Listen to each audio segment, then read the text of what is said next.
Now, another thing that I want to talk about with you is that in looking at your work, you also come to a lot of your understandings by traveling to different places and actually getting experiences. And with regard to sacred geometry or the geometry of life, have you done any journeys that have helped you in your understanding of the field? Well, oh yes.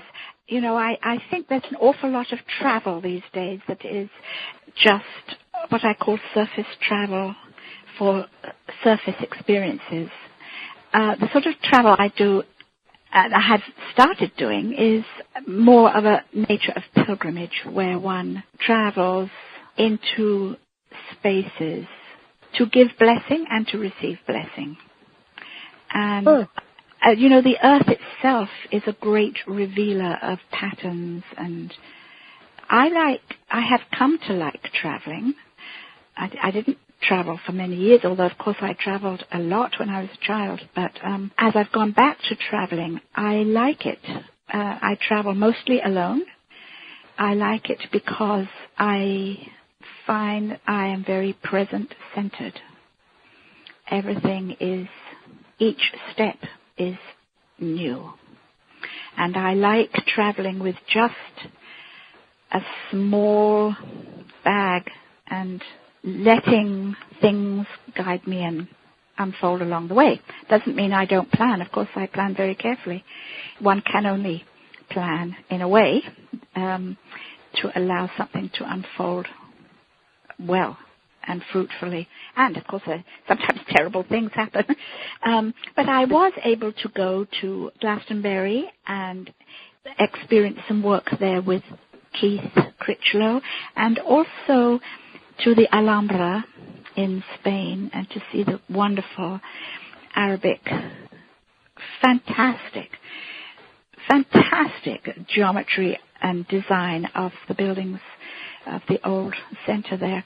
That's the other thing that is so profound about geometry. It really is cross-cultural. All peoples have seem to have these fundamental awarenesses of patterns, and to learn how they've been drawn and developed is, it's extraordinarily difficult. So I'm just a beginner, I'm just truly a beginner. Well, I think that's the best way to see yourself, no matter how much you know, yeah. Right? That's because, true. Absolutely true. Yeah, I mean, if you're a beginner, then I'm off the scale somewhere in right, knowing nothing.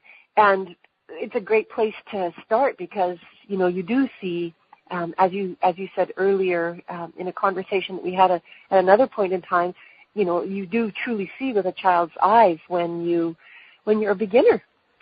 Yes.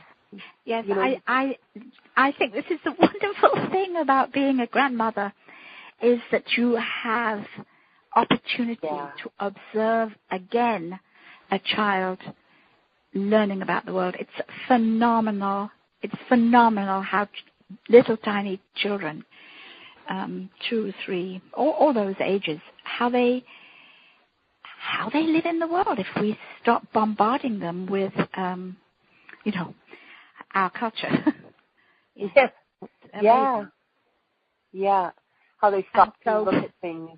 Yes, absolutely, and build up little things with twigs. And my little granddaughter made a beautiful mandala the other day with apples and that she'd found on the ground, crab apples and twigs. And she called it her Bluejay Nest. And it was so lovely because, of course, birds' nests are marvelous constructions and often marvelous mandalas, many dimensions in their mandalas. She knows that blue jays live in trees, but she was quite sure that this blue jay was going to come and live on her lawn, and that this nest would be beautiful, and it was absolutely beautiful.